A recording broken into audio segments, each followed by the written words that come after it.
Vaksinasi adalah langkah pencegahan bagi memutuskan rantaian COVID-19. Vaksin perlu melalui 2 peringkat kajian sebelum diluluskan penggunaannya.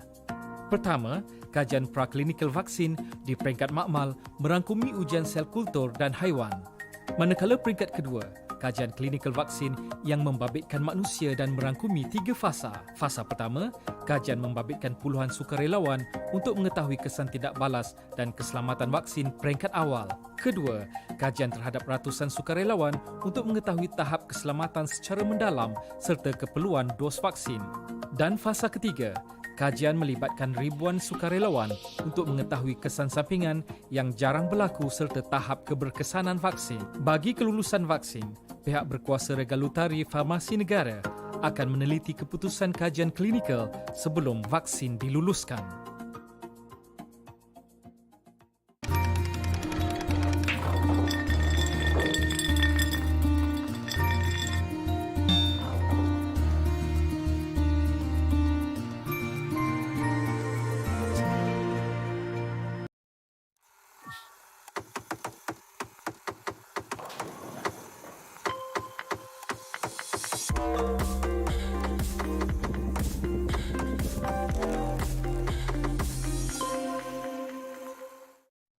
TVS News at 5. It's Thursday, February 24th. You're me, Douglas Elliott, and let's begin with our top story. Singapore's low-cost airline, Scoot Airlines, has made its inaugural flight to MIRI International Airport. The flight landed at 2:20 p.m. on Wednesday. Cumulatively, MIRI will have 127 of incoming flights per week. Minister of Transport Dato Sri Lee Kim Shin said the inaugural flight was supposed to take place on January 19. However, it was rescheduled due to unforeseen circumstances. This includes today's Scoot's A320 aircraft with capacity of 180 passengers, 2 times weekly, every Wednesday and Saturday. Inaugural flight between Singapore and MIRI. Scoot is the first airline from Singapore that lands at MIRI Airport today. Scoot will be operating the flight from Singapore to MIRI 2 times weekly and Singapore to Kuching 3 times weekly. Lee further disclosed that the flight was one of the first steps for Sarawak to recover its economy that was badly affected by the pandemic. Although tourists are now allowed entry, they are bound to the stipulated SOPs, and if violated, would cause some actions to be taken. The growing number of visitors from Singapore to Sarawak since 2010 has increased from 38,743 to 46,812 in 2019. However, due to the impact of COVID-19 pandemic, the number of visitors from Singapore coming into Sarawak has gone down to 7,363 in 2020. We expect the number of travellers and visitors coming from Singapore and overseas to Sarawak will gradually increase and expected to improve in the near future, especially with the aggressive tourism promotion. To date, the number of incoming tourists to MIRI has increased to 120,078 as at January 2020 compared to the same period of last year. Minister in the Prime Minister's Department for Parliament and Law, Datuk Sri Dr. Wan Junaidi Tuanku Jaafar, is confident that the anti-party hopping bill will be approved when it is tabled in the Dewan Rakyat. And this was following positive responses from a session held with members of Parliament, non-governmental organisations and party leaders. Secara keseluruhannya, prinsipnya ramai bersetuju. Jadi hanya tinggal satu persoalan pada saya ialah perlembagaan kalau dipindah berkehendakkan undi 2/3 sokongan di Dewan Rakyat. 2/3 bukan yang hadir dalam Dewan Rakyat. 2/3 ialah daripada jumlah ahli Dewan Rakyat yang ada sekarang ini ialah 220. Previously, Wan Junaidi proposed several amendments to the Constitution via his press statements, which also stated that the Prime Minister would serve for only 2 terms. The current Prime Minister, Dr. Sri Ismail Sabri Yaakob, has also endorsed the bill via a Transformation and Stability Memorandum of Understanding with Pakatan Harapan signed on September 13, 2021. Wan Junadi had also stated that the amendments were not meant to hinder any democratic process, but to prevent economic erosion in the country. 3 individuals, including a woman, were injured after being involved in a harrowing accident involving 2 cars at Jalan Kebun Lama in Batu Niah, MIRI on Wednesday night. In the accident, one of the drivers suffered bodily injuries, while the female passenger sustained minor feet injuries. Setibanya di lokasi kejadian, pihak kami mendapati 2 buah kereta jenis Proton Saga dan Proton Azia masing-masing mengalami kerosakan truk di bahagian hadapan. Pihak kami hanya mengeluarkan pemandu Proton Azia yang merupakan seorang lelaki yang kemudian diusung menggunakan stretcher sebelum diserahkan kepada pihak ambulan Batu Niah. Manakala pemandu dan penumpang wanita yang menaiki Proton Saga berjaya keluar sendiri daripada kenderaan. Wanita terbabit turut mengalami cedera ringan pada kakinya dan telah diantar ke hospital menggunakan kereta orang awam. Batu Niah Fire and Rescue Department Bomba Chief Rary Binji said a distress call was received around 8 p.m. The injured male drivers were sent to MIRI Hospital in an ambulance, while the female passenger was brought to the hospital by members of the public. The rescue operation involving 11 Bomba personnel ended around 8:34 p.m. 4 years after its absence, 2 years due to the pandemic, the Chitrawana Festival have made its comeback today in the capital city of Kuching. Various activities and hundreds of booths are open, welcoming visitors from far and wide. And to know more of the ongoing of events, let us head to our colleague JC Ho. Thank you, studio. I'm here at the Chitrawana Carnival located at Waterfront Kuching. Things are looking good despite the heavy traffic and the road closure. Today is day 1. We can see performers doing their rehearsals for the big concert this Saturday on the floating stage. Local authorities are doing a fantastic job ensuring everyone do follow and practice the SOP for this event.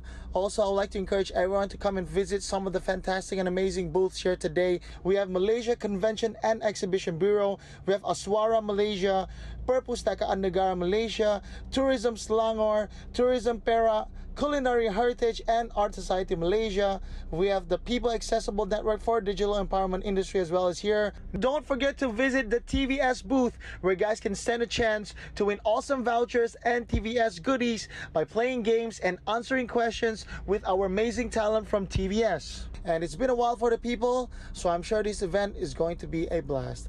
I'm JC Ho reporting. Back to you, studio. Thank you so much, JC. Now, over 90% or 1,132 students from Chunghwa Primary School number 3 have received their first dose of the COVID-19 vaccine under the National COVID-19 Immunization for Children, or PIC Kids. The data was disclosed by the chairman of Chunghwa number 1 to number 6 Board of Management, Dato' Jonathan Chai. Now, despite encouraging numbers, Chai disclosed that several parents have remained skeptical about inoculating their children with the vaccine. Chai backed his statement by noting a survey conducted by the Sarawak Health Department, which shows 60.3% from over 41,000 parents are in support of PIC Kids, while 14.5% are against the notion of getting their children inoculated. Their main concerns are complications and the side effects of the vaccine. The remainder percentage remain neutral on the matter.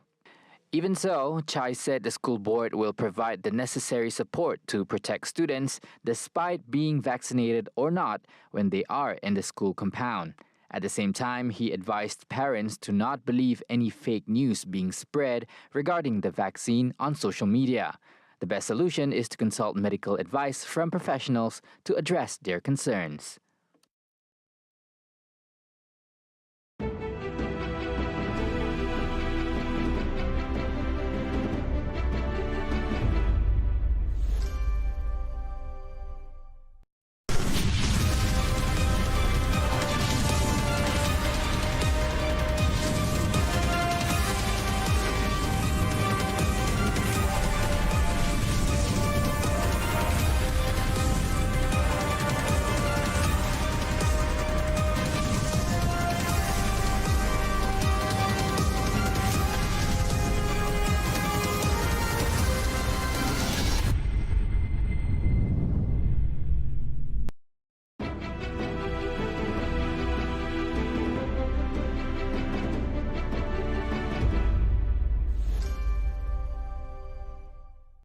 Welcome back. In his maiden visit to Cambodia, Prime Minister Dr. Sri Ismail Sabri Yaakob said Malaysia plans to increase its palm exports to Cambodia and rice import to Malaysia as ways to strengthen bilateral trade between the two countries. In addition, the two countries also intend to expand collaboration in the fields of ICT, fintech, cybersecurity, SME, and business startups. Ismail Sabri said this at a press conference with Cambodia Prime Minister Samdech Tekno Hun Sen at the Peace Palace on Thursday. He said he was also happy to hear about the encouraging development of cooperation in the halal sector and that Malaysia will continue to assist Cambodia in developing the halal ecosystem in the kingdom. In return, the Cambodian Prime Minister suggested that Malaysia imports more rice from the kingdom and also invited Malaysian businesses to invest in rice milling. Other matters discussed between the two heads of nation included the opening of international borders. In 2021, total Cambodia-Malaysia trade surpassed $500 million, an increase of 13.14% over the previous year. Cambodia is the host of the ASEAN 2022 summit and is the fourth country visited by the Prime Minister since he was sworn in as the 9th Prime Minister on August 21st last year. Tension continues to escalate between Russia and Ukraine as Russian President Vladimir Putin authorized a special military operation in Ukraine's Donbas region in the early hours of Thursday and told the Ukrainian military to lay down their weapons. In a televised address on Russian state television, Putin said Russia has been left with no choice but to defend itself against what he said were threats from Ukraine. The scope of the Russian military operation was not immediately clear. Earlier, explosions were heard in Kiev, the Ukrainian capital. Putin said Russia would respond instantly if any external force tried to interfere with its action and that Moscow would try to demilitarize Ukraine. Putin's comments come after the United States said Russia had stationed nearly 150,000 troops near Ukraine's borders and after Russian-backed separatists appealed to him for military help against what they said was growing Ukrainian aggression. Shortly after Putin spoke in a televised address, a few Ukrainian soldiers were seen standing around armored vehicles that were parked on the roadside in Mariupol. The port town of Mariupol is less than 20 kilometers from the nearest trenches in the eastern Donbas region. Cars and buses were visible on the streets as some were lining up to fill their cars at petrol stations as people remain in their homes as Ukrainian President Volodymyr Zelensky announced martial law across the country. Spurred on by soaring demand for seafood, a Spanish company plans to open the first commercial octopus farm next year. But as scientists discover more about the enigmatic animals, some warn that it could be an ethical and environmental disaster. No te olvides que esto es un hito mundial, es la primera vez que se va a cultivar a nivel industrial. Aquí en el biomarín, y te contará David, ya lo estamos cultivando, pero ese salto a una escala un poco mayor lo haremos por primera vez en la nueva granja. Building on decades of academic research, the Spanish company beat rival companies in Mexico and Japan to perfect the conditions needed for industrial-scale breeding. The commercial incentives for the farm, which is slated to produce 3,000 tons per year by 2026 for domestic and international food chains and generate hundreds of jobs on the island of Gran Canaria, are clear.